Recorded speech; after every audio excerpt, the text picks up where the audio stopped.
Oi, eu sou a Patrícia Oi, eu sou o Igor. e hoje a gente vai falar sobre o capítulo de recursão.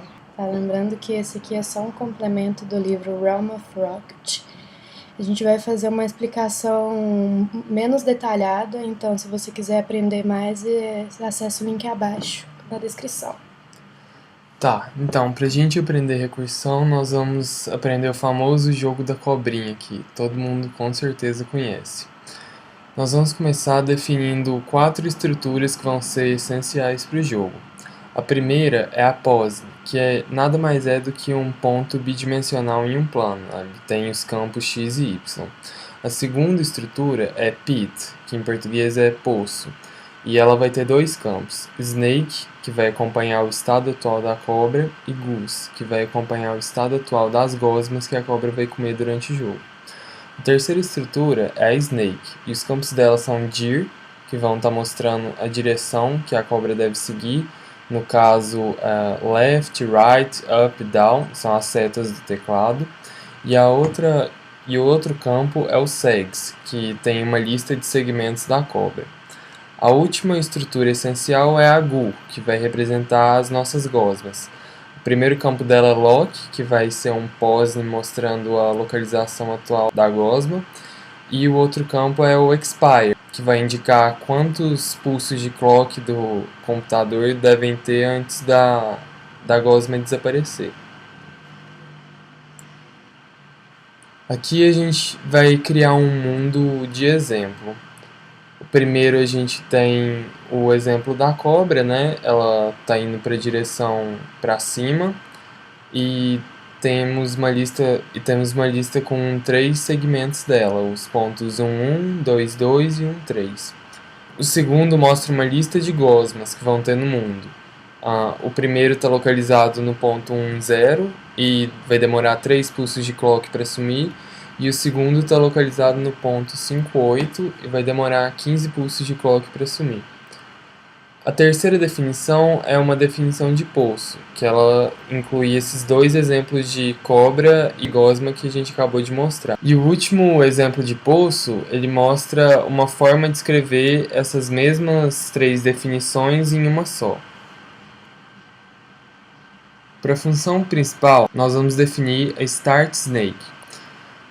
Nós vamos usar a biblioteca Big Bang, como a gente já viu dos outros vídeos. E a gente vai começar definindo um poço com a cobra, que tem apenas um segmento, no caso a cabeça. Depois uma lista de gosmas. E em seguida nós vamos usar 4 funções da Big Bang, que é a onTick, que vai chamar next pit, que é o próximo poço, a cada pulso de clock. OnKey, que vai resgatar as setas do teclado, vai definir a direção que a cobra vai seguir. ToDraw, que vai renderizar o nosso jogo, vai desenhar todos os elementos dele. E StopWhen, que vai definir quando o jogo vai acabar. E a gente vai saber vai perguntar se a cobra está morta. Essas variáveis e essas funções vão ser definidas mais à frente. A primeira função que a gente vai falar, usando a Big Bang, é a que está na cláusula onTick, a cada pulso de relógio. E essa é a next pit, próximo pulso. Para ela nós vamos definir uma cobra, uma lista de gosmas, e nós vamos definir qual gosma a cobra pode comer, nessa função goToEat. Quando a gente mostra a função goToEat, a gente vai perguntar se a cobra pode comer a gosma em questão. Se ela poder comer, a gente vai usar essa cláusula if, e aí nós vamos fazer a cobra crescer e em seguida fazer a gosma envelhecer. Se ela não puder comer essa gosma, a gente vai fazer apenas a cobra deslizar e em seguida vamos envelhecer a gosma. Agora nós vamos definir a função canEat, que a gente acabou de ver. Ela vai ter como parâmetros a cobra e a gosma.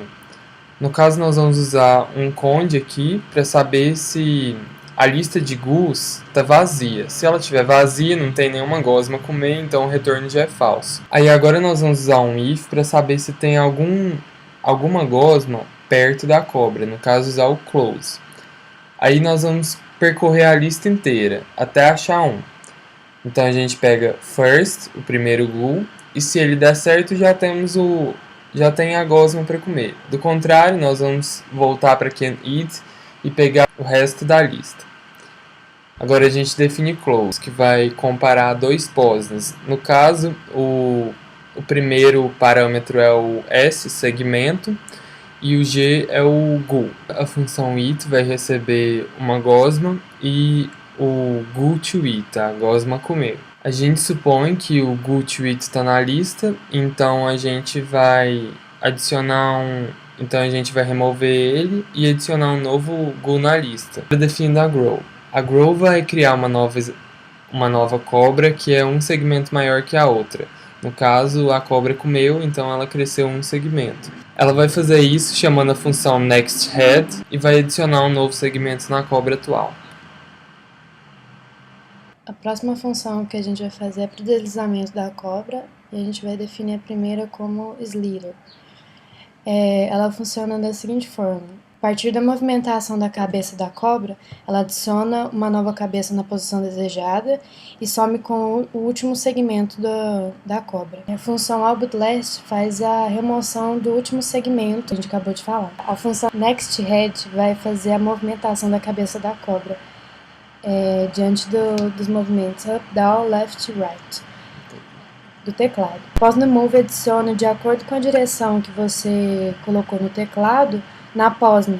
A defineAgeGoal verifica a idade da gosma, onde rot vê o apodrecimento e renew é a renovação da gosma. A gente vai definir rot. RotGoal, que vai ser nosso argumento.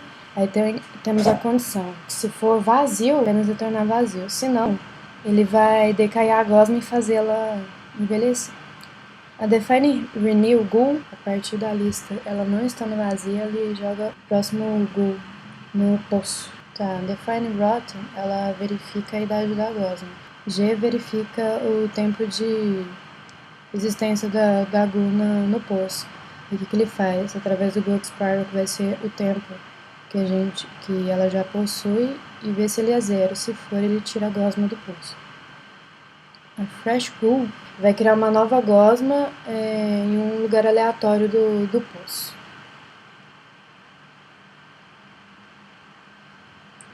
Usando o teclado, a gente vai definir quais botões a gente vai apertar para a gente deslocar nossa cobrinha. Então a gente vai usar DirectSnake para detectar a tecla que o usuário digitou. Então, D vai ser o que a gente vai pegar, se é up, down, left ou right. A função wordChangeD vai verificar se a direção que o usuário digitou para mover a cobra é a mesma do corpo. O que essa função faz? Ela, de acordo com a tecla que o usuário digitou, vê se esse deslocamento foi para dentro dela mesma. Se isso ocorrer, é fim de jogo. Tá? A função oppositeD, ele compara se as últimas duas teclas digitadas são opostas. Pequeno caso, se a cobra tiver só a cabeça, não tem problema nenhum, só que a partir de um segmento já causa a morte da cobra, porque ela vai estar entrando dentro dela mesma. Agora nós vamos fazer a parte de renderização do jogo. Primeiro nós vamos criar 3 imagens principais do mesmo tamanho. A imagem para a cabeça, a imagem para os segmentos da cobra e as imagens das gosmas. Nós vamos definir primeiro a função renderPitch, renderizar o poço, que vai estar composta pela snakeScene, que vai cuidar da parte de renderizar a cobra, e GhouListScene, que vai cuidar da parte de renderizar as gosmas.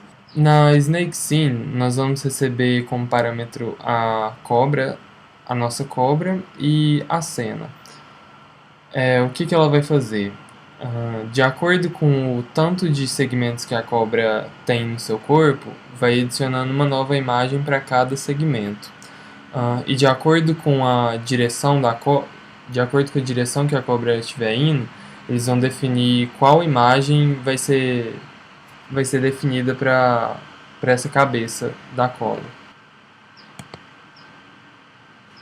A função ImageListScene vai receber como parâmetros uma lista de posits a serem renderizados, uma imagem e uma cena. Aí a gente vai usar o conde para saber se a lista de posits já está vazia.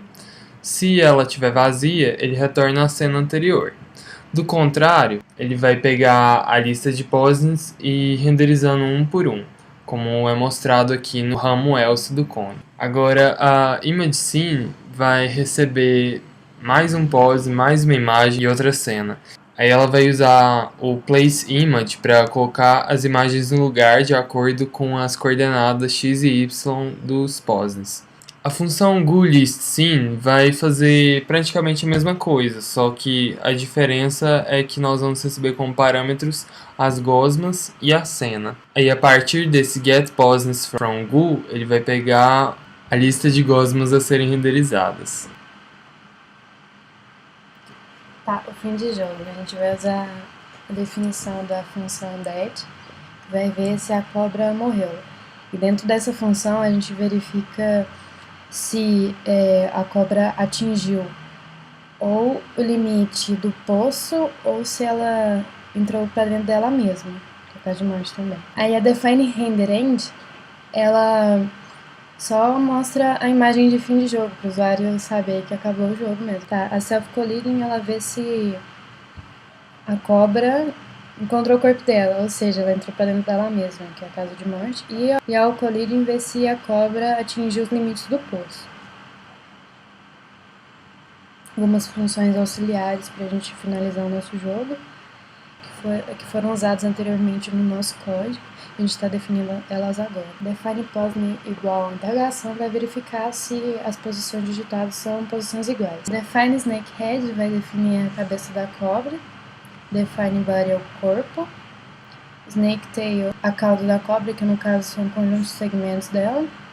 E SnakeChangeGeo vai ser a posição de movimentação diante da direção digitada pelo usuário. Isso é tudo, pessoal. Até a próxima. Até a próxima.